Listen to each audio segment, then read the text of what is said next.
Yes, welcome to this weekly market outlook. We're going to run through some few pairs in a very short period of time. So starting with gold, this is the gold chart on the yearly time frame. We're just into the month, we're into the month of February and going into March.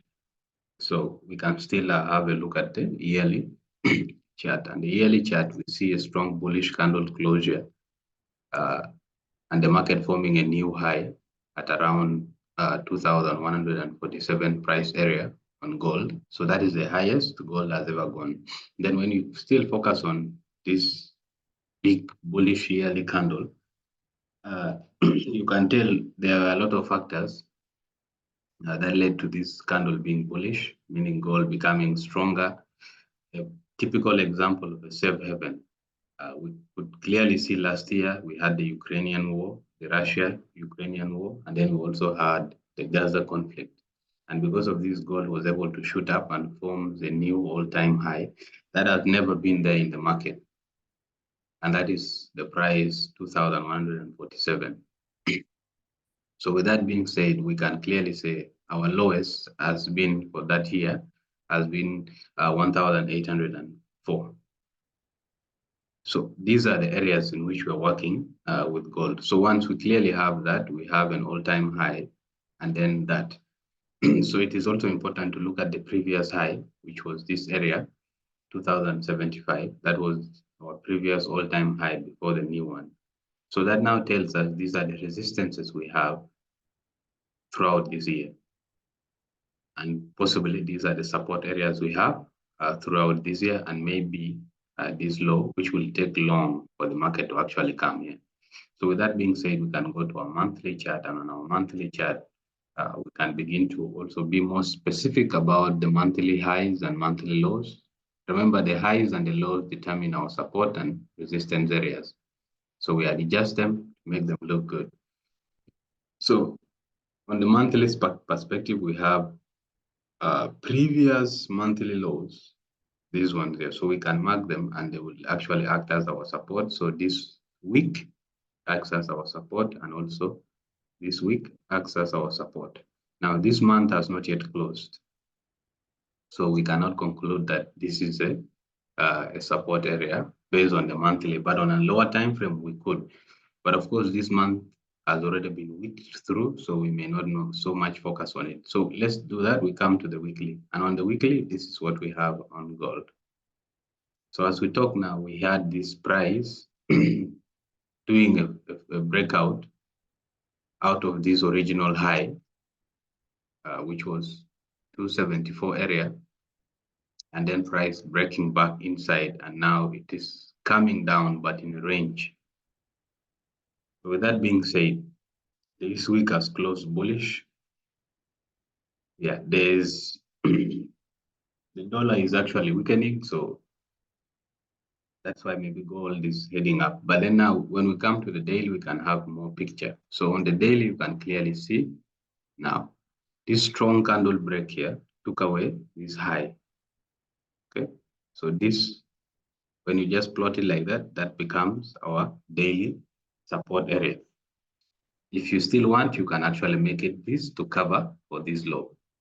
So right now we have this support. Now, the reason why we call it support is because of the strong break. You see this candle here is different from the rest of the candle. This is a candle which took away a high. So usually this high acts as a support area, as you can see here. And now gold is heading up to this previous resistance area and possibly this. So all we have to monitor and wait for is, because we've seen this push to the upside, we could have a correction, maybe another push to this resistance. So all we have to do is wait for what gold will do around here. But then if it reverses from this also, that is another thing we shall have to also see throughout the week. So that is it on gold. Let's jump over to some JPY pairs. So in that case, we're just going to pick NJ to be able to analyze it. So again, we analyze the whole thing from the yearly perspective. So from the yearly, we can clearly see we have our highs here, and then also we have these other highs. So these highs will simply act as our resistance areas. And then we had this candle take away this high.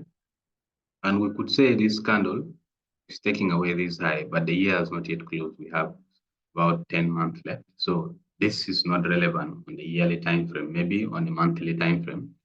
So let's go into the monthly. And on the monthly, we could clearly see here. So the market is actually approaching this resistance area before we can even think about this resistance area. So on the yearly perspective, on the monthly now, you could see this high has been taken out here, but the month has not yet closed. We still have about 5 days to the closure of the month. That means this may not be the high which has been taken out, but we can surely see it on the weekly.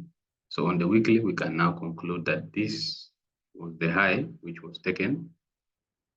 And then the market actually even retested it and now is headed up. And finally, we can come and wait for this on the daily time frame.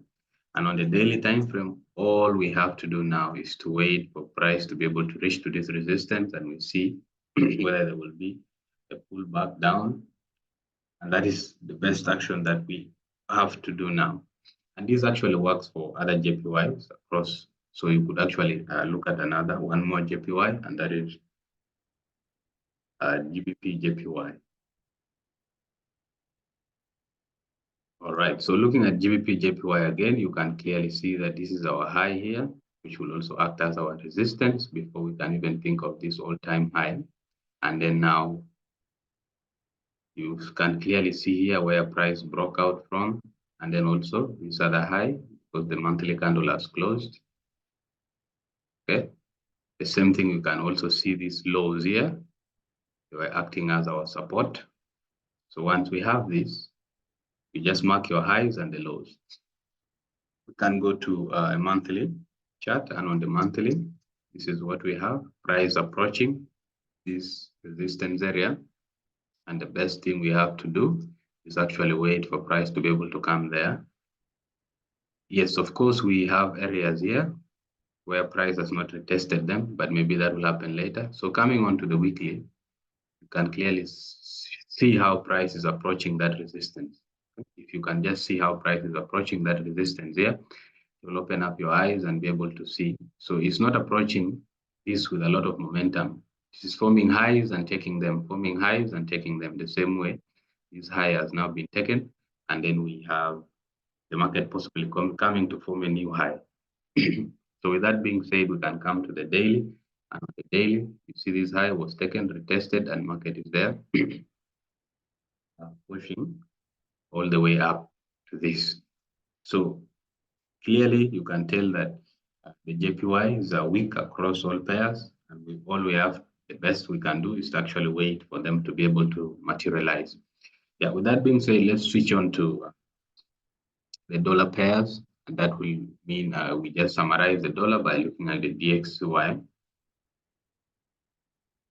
And then from the DXY, we can be able to know the direction of the dollar in terms of its strength. So looking at the dollar index from the yearly perspective, you can tell that the market formed a new all-time high here after it had taken away this high. And now we have also another high here, and then we have a low here, and price is in between this, heading upward, meaning the dollar is strong. But then when you come to the monthly chart, this is what you are going to be left with. The monthly chart, you have a high here, and then you had an area of structural break here. All right, so all we have to do is to wait for price to come to these levels, which will act as our resistance levels. Then we have this also structural breaks. Then when we come to the weekly, this is what we have. So price is approaching this resistance. So all we have to do is wait for more action and see what is likely going to happen. So we are seeing the candles actually ranging a little bit, but this is what is happening. We have a resistance, and then we also have this low there for support. So all we have to do is to wait and see more. So with that being said, let's get into some Swiss pairs. Okay, so let's go with Gbpchf and see the bigger picture. All right. So the bigger picture here, you can see clearly we had a yearly high and then a yearly low here, which is an all-time low, and then a structural break here. So these are our resistance. And then we come on to the monthly. So on the monthly, we saw there was a need for price to come all the way to this low. But then price, before it could reach to this low, it is reversing to these yearly highs here, which is going to act as our resistance area. But also don't forget that the price actually broke here. This nice single candle broke to take away these lows. So this can also be another resistance area we have. And then the same way this low here was acting as a support. Okay, now this could actually be another strong break area, but we still have 5 days to the closure of the monthly candle. So we can just come to a weekly, and on the weekly, we can study and see how price is actually behaving in relation to that. So we can clearly see here, this candle here took away these highs, this one, this strong candle took away this high, and then this. So we can mark that. That was our support area. And now we have this single candle taking away this high. So that is also like another support area. Okay. And then we had this weekly high. Then when you come to the daily, this is what we have now on the daily chart. So you can clearly tell here, this was our support. It was faked out and then price came back into it and then pushed back the same way this was our resistance.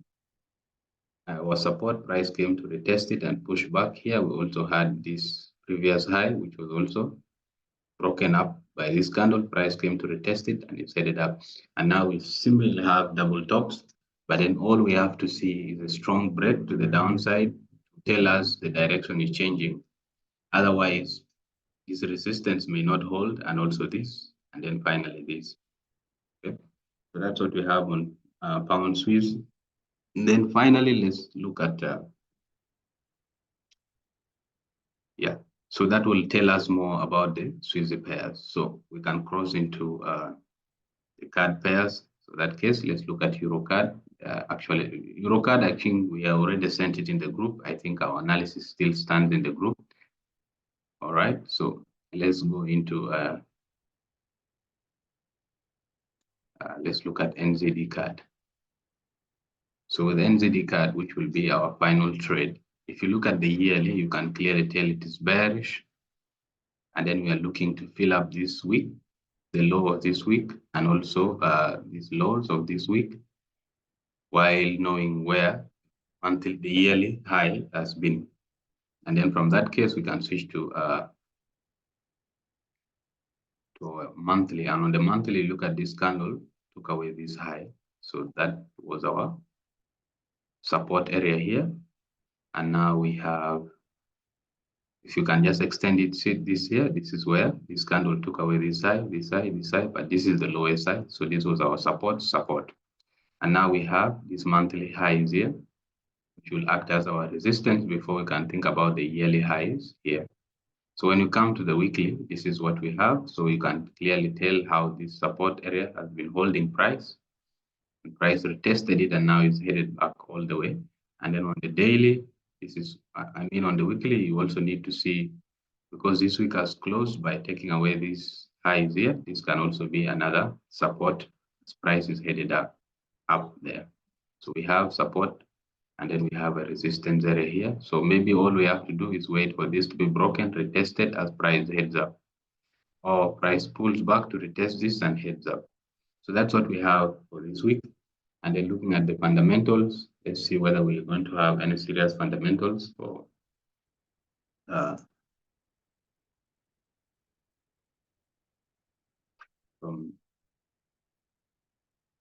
from next week, and see whether we can have any serious fundamentals that will actually act as catalyst for volumes. So starting up on Monday, we really don't have much on Monday. And then coming into Tuesday, we only have the consumer confidence. And then into Wednesday, that's when we have the New Zealand official cash rate. So it's going to be volatile for the New Zealand pair. We've already looked at one of the New Zealand pairs through the New Zealand JPY. And then on Thursday, that's when we have the German William CPI. And then on that same day, we're going to have the Canadian GDP, which is this. And then finally on Friday, we don't really have much apart from the ISM, manufacturing, the dollar. So that's what we have for the week. Take care, trade well, see you.